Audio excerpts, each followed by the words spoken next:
Assalamualaikum warahmatullahi wabarakatuh. Selamat berjumpa di Realita TV di acara Sarita Sarinya Berita. Ya, kini publik tengah heboh ya. Ini statement Menteri Agama ini yang menjadi pembahasan kita. Pasti sudah tahu ini ya, karena sudah viral begitu ya. Statement seorang menteri yang kali ini benar-benar bikin gaduh begitu ya. Karena membandingkan begitu ya suara azan. Sebelumnya kan ada peraturan Menteri Agama ini agar volume azan itu diturunkan, diatur begitu ya. Kemudian ada statement lagi yang videonya beredar yang membandingkan suara azan dengan astagfirullah dengan gonggongan anjing begitu ya. Ini luar biasa. Mungkin kalau dibandingkan dengan misalnya lonceng gereja gitu masih sama-sama aktivitas keagamaan. Tapi ini tidak dibandingkannya dengan gonggongan anjing begitu. Tentunya banyak menuai polemik, bahkan ada Roy Suryo ini yang melaporkan nanti ke polisi ya. Dan kita akan membahas masalah ini dengan cendekiawan Muslim ya, Azumardi Azra. Assalamualaikum Prof. Waalaikumsalam warahmatullahi wabarakatuh, Mbak Rahma dan pemirsa Sarita TV ya, Sari Berita. Iya Pak Prof, ini kaget nggak Prof lihat tadi itu? Saya tadinya juga nggak percaya ya, tapi saya lihat sendiri tuh videonya tadi. Iya, saya pagi-pagi bangun itu jam 2:30 gitu, mau sholat tahajud, saya lihat di WA saya ada berita itu mengenai itu. Saya skeptis juga, percaya atau tidak percaya, tapi juga ada juga dorongan bahwa ini mungkin apa yang dikemukakan oleh Menteri Agama ini benar karena memang orangnya nyeleneh begitu ya. Jadi saya kira pernyataan seperti itu patut kita sesalkan lah ya. Pertama tidak bijak sebagai pejabat publik, jelas ya, tidak bijak. Yang kedua, tadi yang Mbak Rahma bilang itu perbandingannya itu tidak apple to apple kalau istilah orang ya, membandingkan suara azan dengan suara binatang ya kan, itu juga nggak cocok. Apalagi binatangnya itu di dalam fikih itu adalah najis kan. Jadi di dalam fikih itu atau dalam ajaran Islam fikih itu kan ada 3 jenis binatang yang dianggap najis. Yang pertama adalah babi ya kan, tidak boleh dimakan ya, misalnya haram gitu. Yang kedua adalah anjing ya, anjing itu ya air liurnya itu najis gitu kan, najis. Dan tentu saja juga secara kias dagingnya juga termasuk najis, jadi nggak boleh dimakan, haram dimakan ya kan. Nah yang ketiga, jenis binatang ketiga yaitu binatang yang hidup di 2 alam gitu, di air dan di darat, itu juga nggak boleh karena ya saya kira ada hikmah yang terselubung di situ yang kita tidak sepenuhnya paham ya mengenai itu. Misalnya munculnya COVID itu kan sering diasosiasikan orang dengan orang yang tidak mengenal batas-batas apa saja dimakan ya. Di wet market itu, di Wuhan itu kan wet market itu kan apa saja ada, ular, kelelawar dan macam-macam ya. Jadi menurut saya pernyataan Menteri Agama Yakut ini nggak tepat lah ya kan, patut kita sesalkan lah. Saya kira sikap yang paling baik, yang paling bijak dari Menteri Agama adalah segera minta maaf gitu ya, mengakui bahwa dia mungkin lupa ataupun keceplosan ya kan. Saya kira umat Islam itu rata-rata pemaaf ya kan, bisa memaafkan ya. Jadi itu sikap yang lebih bijak ya. Ini menimbulkan kegaduhan yang tidak perlu. Jadi kegaduhannya itu sudah berlipat-lipat ini. Jadi pertama ada kegaduhan tadi yang sudah disebut oleh Mbak Rahma mengenai PMA, Peraturan Menteri Agama mengenai suara azan di masjid atau di musola misalnya ya kan.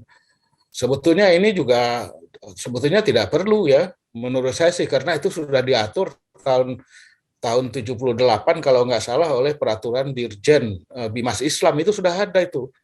Misalnya bahwa kalau mengaji ya sebelum subuh itu ya paling lama 10 menit ya. Tarhim itu misalnya jangan terlalu lama lah, pokoknya ada orang yang sakit, ada orang yang kurang sehat dan macam-macam, itu harus dipertimbangkan ya. Walaupun kemudian dalam prakteknya terutama di masjid-masjid di kampung kan terlalu diindahkan peraturan dari Dirjen Bimas Islam itu, ya kan. Itu masih ingat saya, itu sudah ada.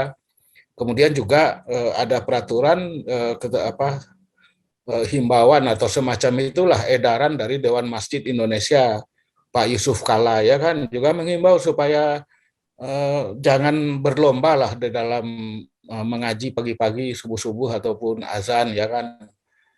Mungkin bikin kesepakatan di antara masjid-masjid itu, sudahlah satu atau dua masjid saja, jangan kemudian beradu suara misalnya. Itu jadi itu sebetulnya, jadi nggak perlu lagi ditambahi oleh peraturan Menteri Agama itu sebetulnya. Pada kenyataannya kan seperti yang Prof. sampaikan, itu tidak diindahkan begitu ya. Di kampung-kampung bahkan mungkin ada yang suaranya merdu, kadang-kadang ada yang suaranya pas-pasan lagi begitu ya. Jadi mungkin ini bagi orang yang kurang suka begitu akhirnya dipermasalahkan. Nah ini mungkin Menteri Agama ingin menyoroti itu dan mungkin ada yang permintaan lah harusnya diberi sanksi begitu ya sehingga diindahkan begitu. Iya, saya kira pemerintah nggak boleh juga terlalu jauh, misalnya memberi sanksi, ya. Karena apa sebetulnya yang diberikan oleh pemerintah pada masjid-masjid itu kan nggak ada, kepada musola masjid itu, jadi nggak ada hak pemerintah sebetulnya, ya. Jadi kalau ada peraturan Menteri Agama itu sebetulnya lebih bersifat himbauan. Karena apa? Karena ya itu saja, untuk mempertimbangkan kenyamanan orang yang ada di sekitar lingkungan masjid itu saja. Jadi lebih sifatnya himbauan, nggak bisa terlalu dipaksakan, ya. Karena apa? Karena pemerintah tidak ikut membangun masjid itu, tidak juga mendanai para pengurus masjidnya, petugas masjidnya juga tidak. Ya seperti itulah. Jadi oleh karena itu jangan terlalu jauh ikut campur, ya. Cara yang paling baik saya kira kalau Kementerian Agama mau mengatur ikut, ya melalui ormas-ormas Islam, ya kan. Coba komunikasi dengan NU, Muhammadiyah atau Matlaul Anwar dan sebagainya, ya kan.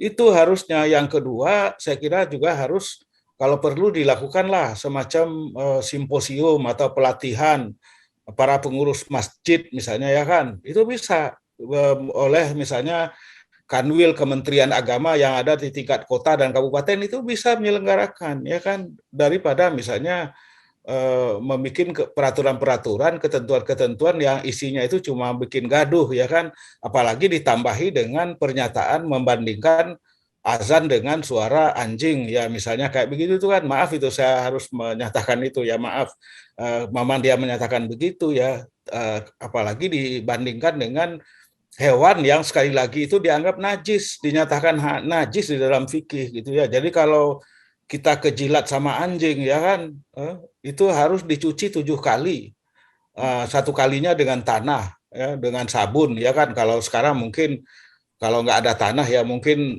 bisa dikiaskan dengan sabun disinfektan lah gitu, kira-kira begitu. Jadi ini bukan perbandingan yang sederhana, kecuali kalau dibandingkan misalnya suara azan, jangan dibandingkan misalnya, jangan seperti orang misalnya dangdut misalnya, atau misalnya musik rock misalnya, ya, itu. Jadi dengan itu perbandingannya gitu ya, ya. Kalau dengan tadi disebut lonceng gereja, ya, itu mungkin tidak terlalu berpengaruh karena tidak banyak lonceng gereja di daerah mayoritas Muslim, ya. Di daerah saya ini di Ciputat nggak ada gereja ini, kecuali satu di Pasar Ciputat ada. Tapi mungkin untuk daerah-daerah yang mayoritas Nasrani, ya, misalnya seperti di Nusa Tenggara Timur atau di Papua atau di Minahasa atau di Tarutung, ya mungkin lonceng gereja itu juga berbunyi, ya, sewaktu-waktu bunyi, waktu-waktu tertentu itu bunyi dia. Ya, tapi mungkin saya nggak tahu seberapa banyak, seberapa jauh, seberapa besar bunyinya. Karena kalau membaca Quran dengan azan, dengan tarhim dan azan itu kan cukup lama itu. Tidak hanya waktu subuh, tapi juga pada waktu misalnya menjelang maghrib juga ada, ya kan. Bahkan zuhur juga sedikit lebih pendek gitu. Tapi yang paling panjang itu biasanya subuh dan menjelang maghrib, dan setelah maghrib menjelang isya juga ada gitu. Jadi saya kira intensitas, ya, membaca Quran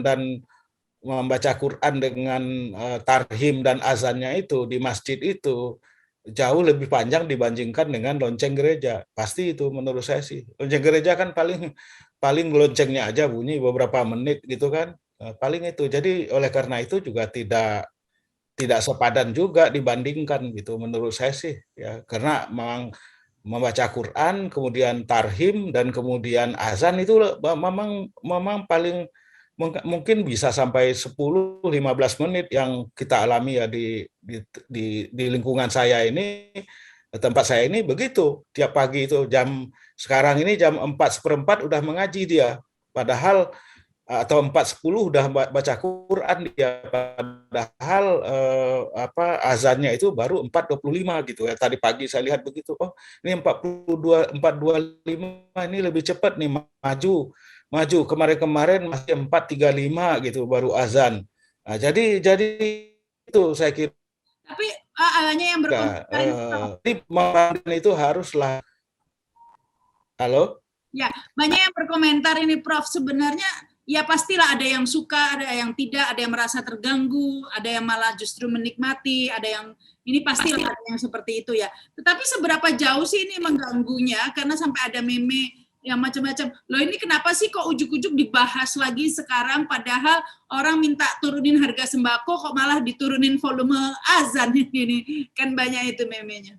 Ya kadang-kadang sekarang ini kita ini terlalu sensitif sih ya. Ini kan sebetulnya masalah yang tadi seperti yang saya katakan sudah diatur nih zaman Orde Baru tahun 70-an akhir 70-an itu udah ada peraturan dirjennya ya kan. Jadi oleh karena itu saya kira itu saja disegarkan kembali, dibikin edaran, dicetak dalam bentuk buku kecil itu diedarkan ke masjid dan musola. Ya. Nah ini yang jadi tidak perlu. Dipertanyakan publik, Prof. Apa urgensinya begitu ya? Satu, udah dikeluarkan aturan yang sebenarnya sudah diatur begitu ya. Tinggal implementasinya aja, sosialisasinya begitu ya.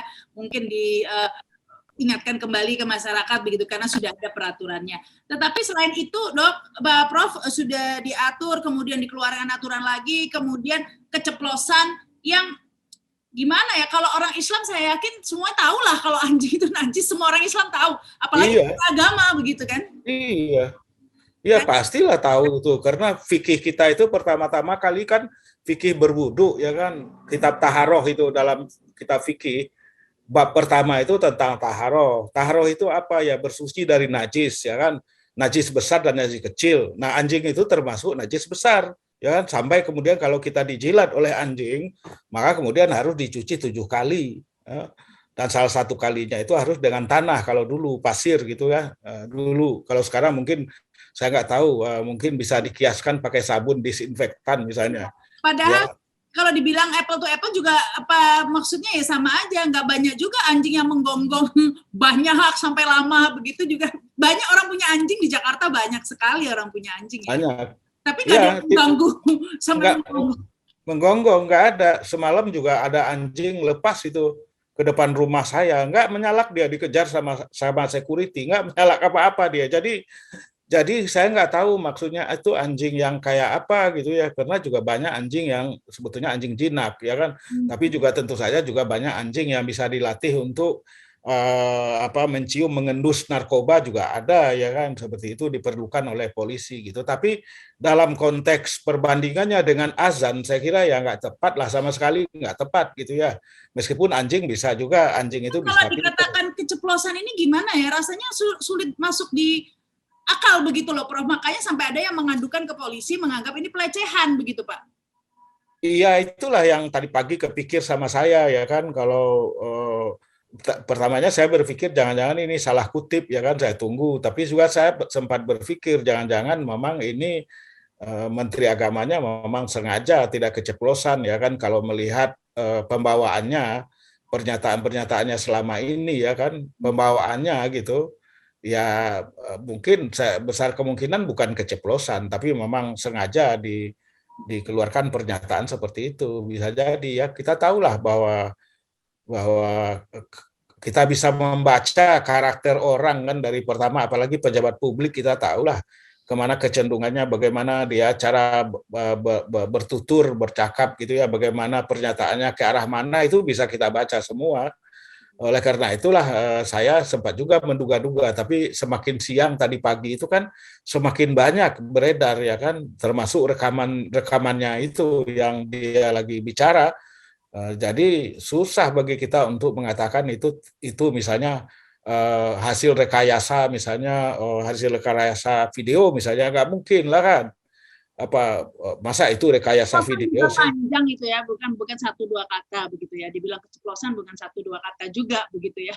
Iya, Ya itu apa dia kalimat yang lengkap begitu ya. Nah, iya. kalau ada orang yang melaporkan kasus pelecehan atau penistaan agama, bagaimana menurut Prof? Ya itu hak dari orang yang merasa dilecehkan ya. Yang kita tahu kan, yang saya tahu yang pertama tadi yang mau melaporkan pertama itu kan Roy Suryo ya kan. Roy Suryo itu ya seorang Muslim, tapi dia bukan pengurus ormas, Islam gitu kan, bukan pengurus masjid ya. Saya kira apa ya, mungkin dia merasa terpanggil gitu ya, karena itu kan dia dia mau melaporkan ke Bareskrim atas dasar pelecehan agama kan, dengan memakai undang-undang ITE itu ya. Nah, jadi saya kira susah, kita nggak bisa itu mencegah orang untuk melaporkan itu ya kepada polisi, susah, nggak bisa ya.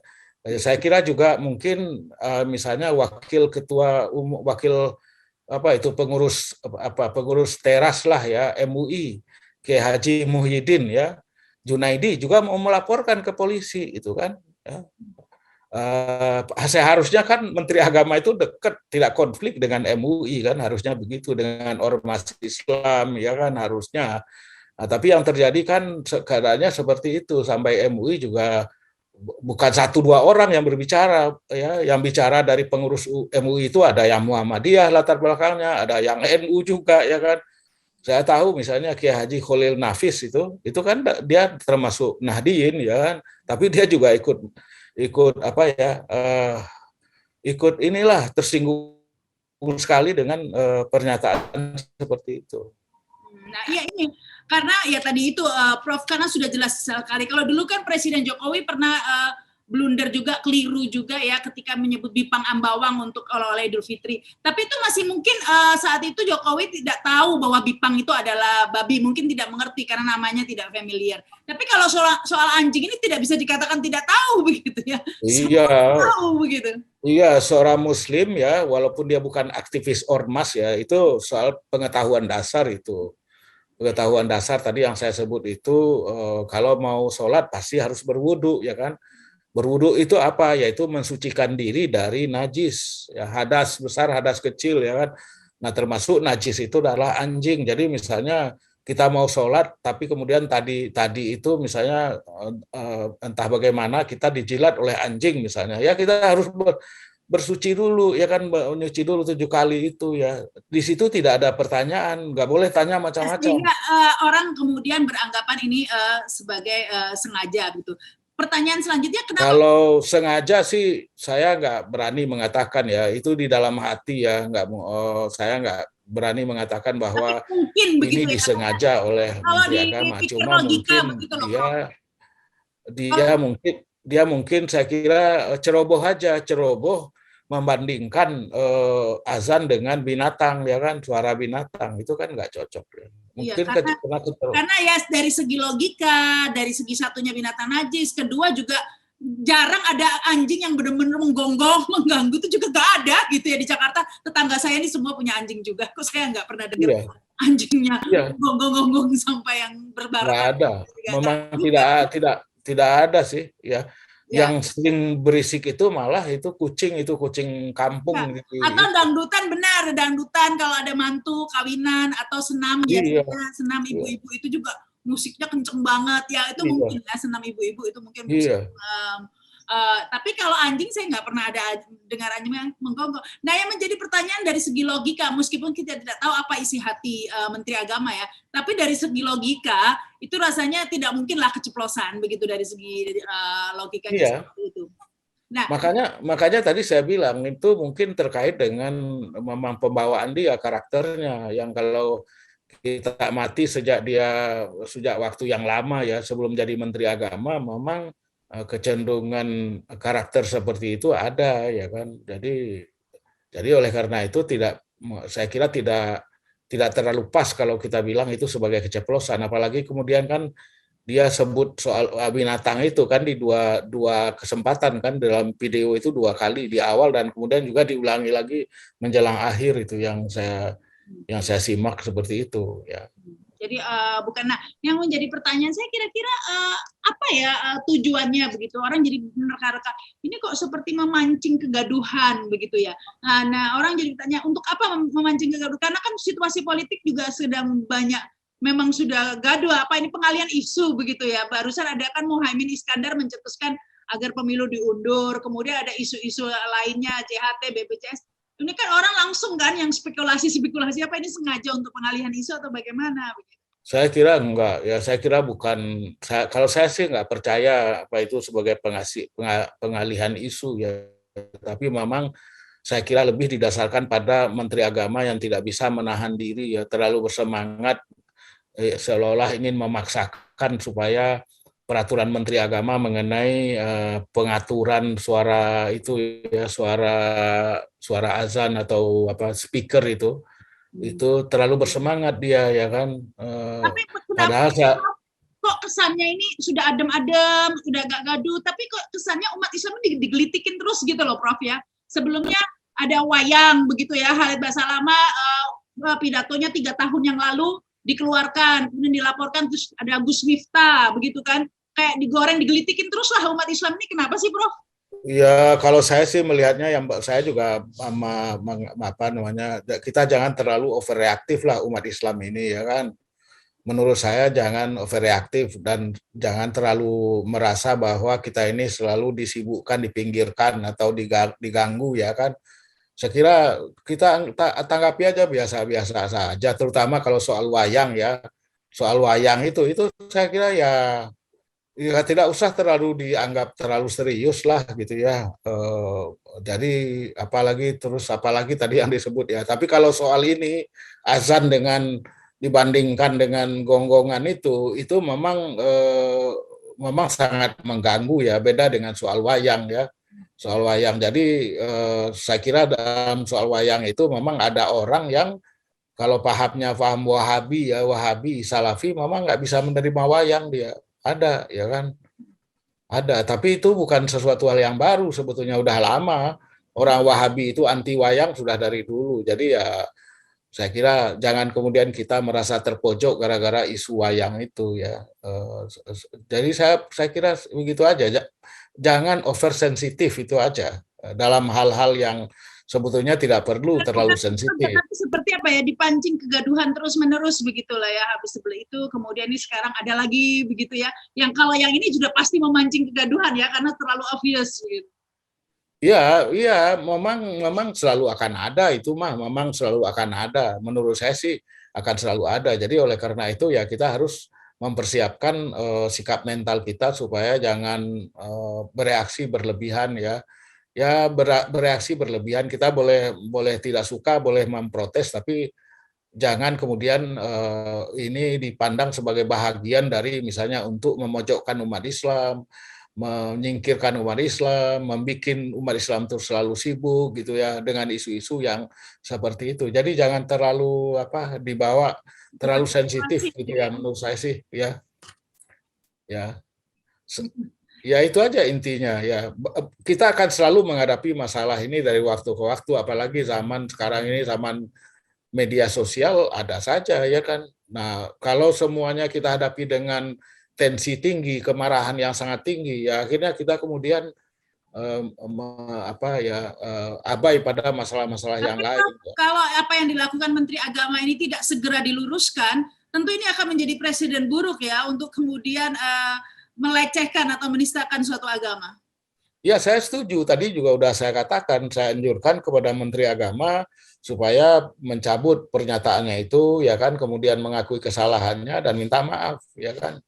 Minta maaf. Jadi saya kira kalau dia minta maaf, saya kira masalahnya akan udah selesai dan pejabat publik itu tidak usah malu minta maaf, biasa saja di mana-mana juga namanya. Kalau kita lihat dari karakter manusia bisa lupa ya kan, bisa abai, bisa karena abainya itu mungkin terlalu bersemangat dan macam-macam, itu orang bisa salah, dan oleh karena itu jangan malu minta maaf.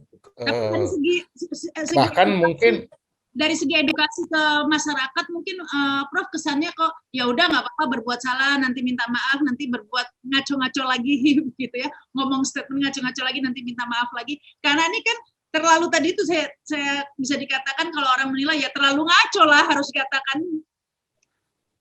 ya kalau itu ya soal misalnya harus apa itu namanya, melewati dari maaf, ya harus ke ranah hukum, ya kan, ranah hukum ya. Jadi dan ini kan sudah ada beberapa orang dan kelompok yang mau membawanya ke ranah hukum. Tapi bagi kita yang misalnya saya gitu, yang tidak punya niat membawa ke ranah hukum, ya saya menganjurkan ya minta maaf, mengakui kesalahan, minta maaf, dan saya sebagai orang Islam ya bersedia aja minta maaf ya. Tidak berarti kemudian saya menjadi permisif sama orang, enggak. Permisif nanti juga selesai dengan minta maaf, nanti Lebaran Idul Fitri juga minta maaf, selesai urusan, enggak begitu, enggak ya. Jadi memberi maaf itu dianjurkan oleh Allah SWT, menganjurkan itu kepada kita untuk minta maaf, dan Allah sendiri juga adalah Maha Pemaaf. Kenapa kita sebagai manusia nggak mau memaafkan itu? Tapi kalau ada yang membawa ke ranah hukum, ya kita juga nggak bisa mencegah, ya kan? Bahkan tujuannya untuk memberi pelajaran begitu ya, agar khusus untuk hal-hal yang krusial, agama dan lain-lain, agar lebih berhati-hati begitu mungkin. Oh iya, harus lebih hati-hati, apalagi pejabat setinggi menteri, setingkat menteri harus hati-hati lah, harus bijaksana, ya kan? Menterinya agama lagi ya. Iya. Nah, memang sih di kita ini kita memang ada kecenderungannya permisif juga sih.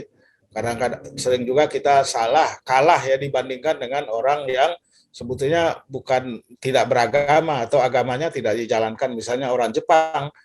Di Jepang itu kalau pejabat itu salah, ya kan, apalagi kesalahannya fatal seperti menteri agama, itu dia mengundurkan diri, ya. Bahkan ada yang membunuh diri itu. Ya kita nggak mengharapkan sampai bunuh diri, enggak.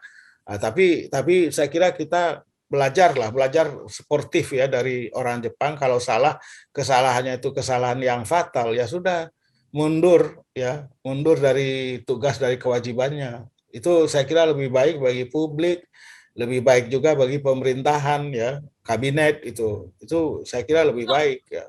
Ya kalau mundur kayaknya terlalu cita-cita yang terlalu jauh ya Prof ya. Minimal minta maaf lah, karena kalau waktu zaman Presiden Jokowi Bipang Ambawang itu tidak minta maaf pun tidak ya sebenarnya, tapi itu kan presiden, udahlah ya. Tapi tentunya dan tidak sefatal ini begitu ya dengan anjing atau binatang dibandingkan dengan azan begitu. Saya yakin sebentar lagi Menteri Agama akan minta maaf, saya yakin itu ya pastinya ya Prof. Rasanya tidak mungkin tidak begitu.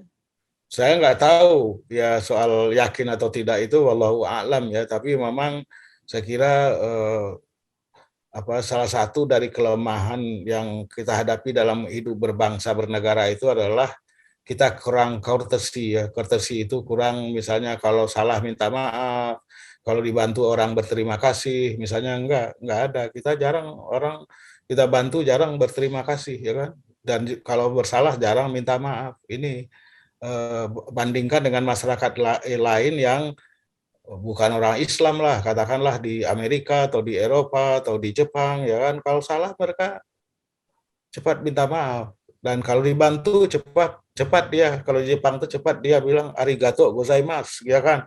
Nah, di kita kan enggak itu. Jadi makanya kemudian saya kira sejak dari lingkungan keluarga sampai sekolah itu harus kita tanamkan bagaimana bersikap courtesy ya.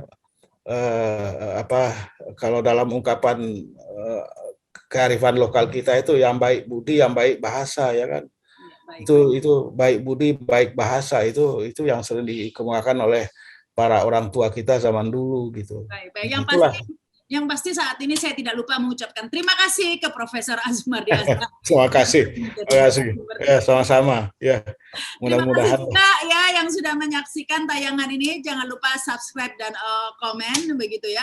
Pasti banyaklah komennya karena banyak yang gemes dengan statement yang mengagetkan ini ya. Benar-benar saya juga kaget. Dan ikuti terus ya tayangan Sarita, Sarinya Berita di YouTube channel Realita TV. Saya Rama Sarita. Wassalamualaikum warahmatullahi wabarakatuh. Sampai jumpa. Waalaikumsalam warahmatullahi wabarakatuh.